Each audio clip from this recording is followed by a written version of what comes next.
አቶ መስፍን ተመልሶ ወደ አሜሪካ ለመሄድ ወሰነ። ወይዘሮ ሜላት እግሩ ስር ወድቃ ይቅርታ ብትጠይቀውም በጭራሽ እንደማይቀየር ውሳኔው ወይም ደግሞ ወስኖ እንደጨረሰ ከሷ ጋር ምንም አይነት ወሬና ግንኙነት እንደሌለው ልቡን እንደሰበረችው ወስኖ ነግሯታል። ወይዘሮ ሜላት በዚህ ጊዜ ግራ ተጋብታለች።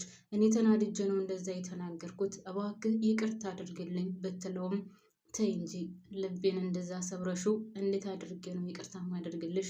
እኔ ቤተሰብ አለኝ ብዬ ነበር የመጣሁት። ነገር ግን አንቺ እንደዚህ ጎሷ ብልተሸኛል። ስለዚህ ወስኛለሁ። ከእናንተ ጋር መኖር አልፈልግም። ድርጅትሽን ወደ ነበረበት ቦታ መልሽ፣ ከዛ በኋላ ግን ወደ መጣሁበት እመለሳለሁ ሲል ቅንጩን ነግሯታል። ሰላም ሰላም ውድ ቤተሰቦቼ እንዴት ናችሁልኝ? ሰላም ናችሁ ወይ? በያላችሁበት ሰላማችሁ ይብዛልኝ እያልኩኝ ያው የተለመደውን ትብብራችሁንና እርዳታችሁን ወይም ደግሞ ማበረታታችሁን እንድትቀጥሉ እያልኩኝ ላይክ እና ሼር ሰብስክራይብ እያደረጋችሁ ቤተሰብ ሆኑ።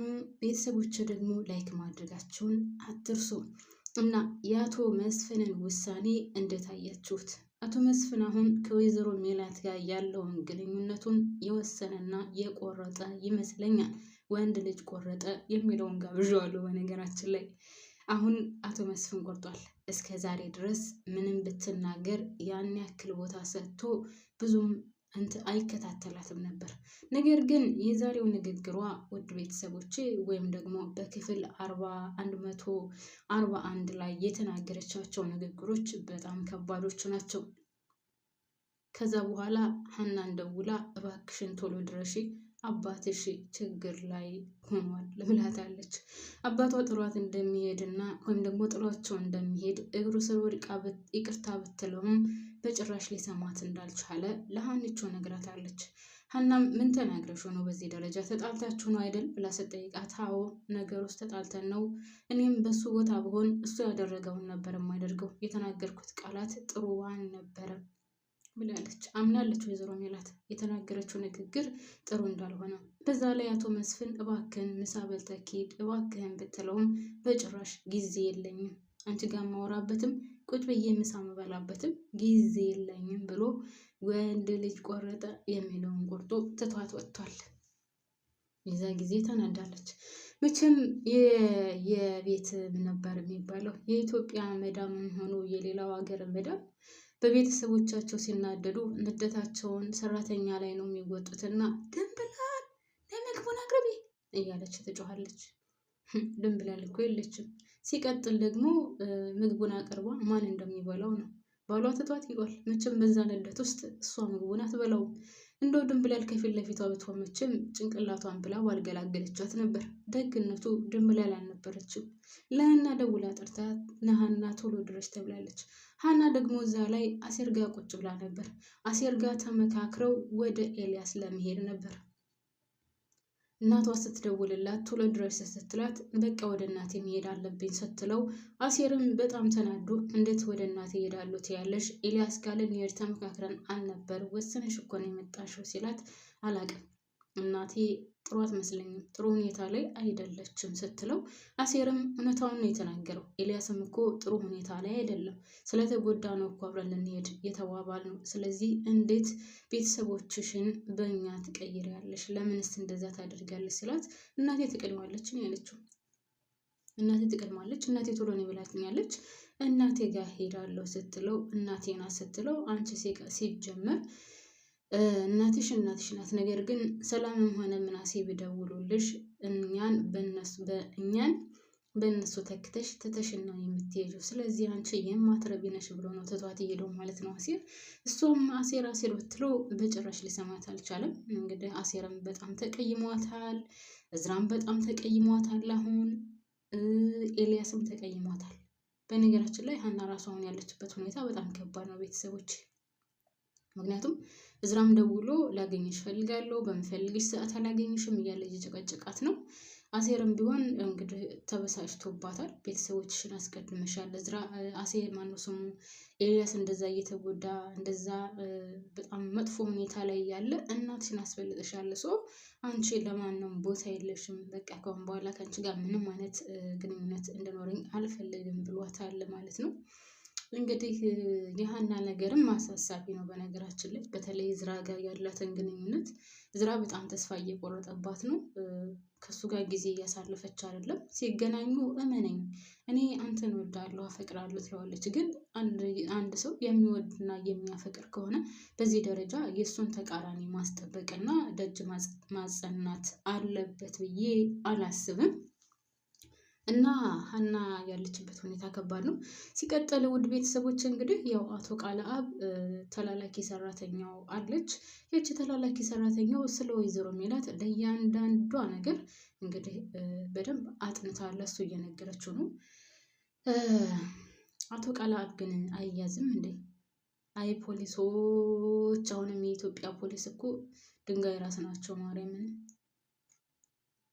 እና ደግሞ ማለት ነው ውድ ቤተሰቦች ይሄ አሁን ወይዘሮ ባዩሽን የገደላት ከሀገር ውስጥ ወጥቷል። ባይወጣ ኑሮ በነገራችን ላይ ሊያስገድለው ነበር። ራሱ አቶ ቃለአብ ሊያስገድለው ነበር። ነገር ግን አሁን ከሀገር ውጭ ወጥቷን ጣሊያን ካምፕ ውስጥ ነው ያለው ተብሏል። ሲቀጥል እቺ ማነው ስሟ ሜሮን ተብዬዋ ግዴታ መናገር አለባት።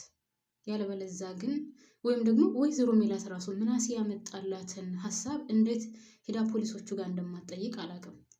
ሄዳ እኮ ብትጠይቅ ያ ሰውዬ እንደሆነና ሲመላለስ የነበረው ወይም ደግሞ ፍርድ ቤት በዋስትና እንድትለቀቅ ያደረጋት ያ ሰውዬ እንደሆነ ታውቃለች። ሲቀጥል ይሄ አቶ ቃለአብ ተብዬው ሰውዬ ደግሞ ወይዘሮ ሜላትን በጣም ነው ይፈራት፣ ከሚገባው በላይ ይፈራታል። ሰው ድርጅቷን ያከሰረው እንግዲህ እሱ ነው። ወይዘሮ ሜላት እዚህ ላይ ድርጅቴ እንዴት ከሰረ? ለምን ሊከስር ቻለ? በዚህ ደረጃስ እንዴት ባንዴ ሊከስር ቻለ ብላ ወደኋላ ማሰብ ሲገባት እንግዲህ አቶ መስፍን ላይ ነው የጮኸችበት። ነገር ግን ከኋላው አሁንም ቢሆን የወይዘሮ ባዩሽ ሴራ ሞታም እንዳለበት ነው ማወቅ ያለባት። በዛ ላይ ያው እንግዲህ ህይወቷን ሊያጠፋላት ነው። ሲቀጥል ግን ወይዘሮ ሜላት ከሞተች በነገራችን ላይ ድራማው በጣም ነው የሚያስጠላው። እውነትም ደራሲው ደራሲ አይደለም። እንደው ወይዘሮ ሜላት እንድትሞት ካደረገ ወይዘሮ ሜላት የሆነ ነገር በዚህ ሰውዬ ምክንያት እንድደርስባት ካደረገ ደራሲው እንከፍ ነው። ደራሲው ቀሽም ነው ማርያምን። ምክንያቱም ሜላት በጣም ተሰቃይታለች። በአቶ ቃለአብና በወይዘሮ ባዩሽ ምክንያት ያልደረሰባት ግፍና መከራ የለም። አሁንም ቢሆን እንግዲህ ህይወቷን ለማጥፋት ሁሉን ነገር ጨርሷል። ግን ይህ ነገር ከመሆኑ በፊት ፖሊሶች አውቀው ይህን ሰውዬ መያዝ አለባቸው። የእሷን ድርጅትም እንዳከሰረው መታወቅ አለበት። ያው የድራማው መጨረሻ አካባቢ ይሆናል ብዬ አስባለሁ። ግን አሁን ይህ ሰውዬ የሚያቅደውና የሚያስበው መሆን የለበትም። ድርጅቷን አክስሮታል። ኦኬ፣ ድርጅቱን እንዳለ እየሰራ ሆኖ ግን ሜላትን እንድገላት ማድረግ የለበትም ደራሲው። ሜላት ከሞተች ሲጀመር ድራማው በጣም ነው የሚደብረው። ግን ያው ሜላት ትሞታለች ብዬ አላስብም። ምክንያቱም ዋና አክተሯ እሷ እስከሆነች ድረስ አትሞትም። ነገር ግን አቶ ቃለአብ ራሱ ይህንን ነገር እንዳስብ ማድረግ አልነበረበትም። እንደውም አሁን እዚህ ላይ መሆን የነበረበት ምንድን ነው? ያው ከደራሲው አንቺ ትበልጫለሽ ወይ እንዳትሉኝ ነው። ያው ማንኛውም ሰው የራሱን ሀሳብ አስተያየት ይሰጣል። እዚህ ላይ እንደውም መሆን የነበረበት አሁን ድርጅቷ ከስሯል አይደለ? ወይዘሮ ሜላት እንዴት ድርጅቴ ከሰረ የሚለውን እየፈለገች እና የወይዘሮ ባዩሽን ገዳይ እየፈለገች መጨረሻ አግኝታው ምናምን ያው ወንጀለኛ ታስሮ ምናምን ሆኖ ነው ማለቅ የነበረበት። ነገር ግን አሁን ጭራሽ አቶ ቃለአብ የበላይ ሆኖ እንግዲህ ወይዘሮ ሜላትን ለማስገደል ሁሉንም ነገር ጨርሷን። ሲቀጥል ወይ ካላስገደላትም እንኳን በሆነ ነገር ተሳስታ እንድትሰራና የሆነ የተሳሳተ ነገር ሰርታ እንድትታሰር እያደረገ ያለ ሰው ነው። እና ይሄ ነገር መሆን ነበረበት ወይ? እዚህ ደረጃስ መድረስ ነበረበት ወይ? ያ የግድያ ቪዲዮ ከፖሊሶቹ እጅ ገብቷል አይደል ወይ? ከፖሊሶቹ እጅ ከገባ እኮ ውድ ቤተሰቦቼ እነሱ ናቸው ማጣራት ያለባቸው። አጣርተው መድረስ ያለባቸው እነሱ ናቸው። ግን እነሱ ይህን ነገር ሊሰሩ አልቻሉም። ዝም ነው። በዛም ዝም በዚህም ዝም። ራሷ ናት ሜላት እንግዲህ ሁሉን ነገር እያጣራች ያለችው በመንገዷ። ለማንኛውም ድራማው የሆነ እንትን የሚል ነው ታውቃላችሁ። አለቀ ምናምን ብላችሁ ስትጠብቁ እንደገና አዲስ ነገር ተከስቶ ታገኙታላችሁ። አሁን ባለፈው ሊያልቅ ነው ምናምን ሲባል ኤልያስ እና አሊ ተከሰቱ። ሲቀጥል አሁን ደግሞ አቶ ቃላብ ሲመጣ ያቺ ተላላኪውን ይዞ መጣ።